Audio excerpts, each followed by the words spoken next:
Yan yung ating treasure site sa loob. Medyo lumabas muna tayo to. Humigop lang ng sariwang hangin. Yan kung inyong makikita ha. Ayan tayo, ayan yung ating kinukutkot dahil kanina ay medyo may tama pa talaga yung hangin dito. Medyo humigop lang kami dito sa labas ng konting hangin na sariwa at papasok ulit. Papasokan natin mga sama hunters. Bira ulit, bira. Kasi konting yuko lang dito, ayan. Paikot na tayo mga kasama hunters. Actually, kung inyong makikita, dapat dito ang direksyon natin yan.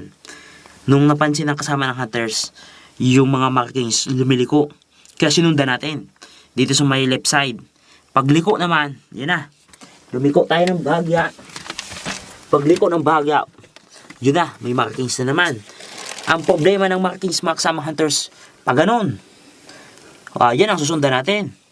Parang ang tunnel na ito, magiging letter L na. Pero hindi pa na natin alam kung ano ang kasunod. Pero maliwanag na dito sana ilaw ang dito. Kaya pa ba na ilaw dito sana? Diyan sana tayo mga kasama hunters. Sa area na yan, diyan tayo tutuloy sana kasi sinusundan nga natin itong kalawang na to. Kaso may markings dito nagturo na boom, dito tayo. Focus tayo dito, kinutkot natin yan, yan na. Yan na. Ngayong gabi kukunin natin yan. Pag nakuha natin, may markings, aralin na naman natin yun mga kasama hunters.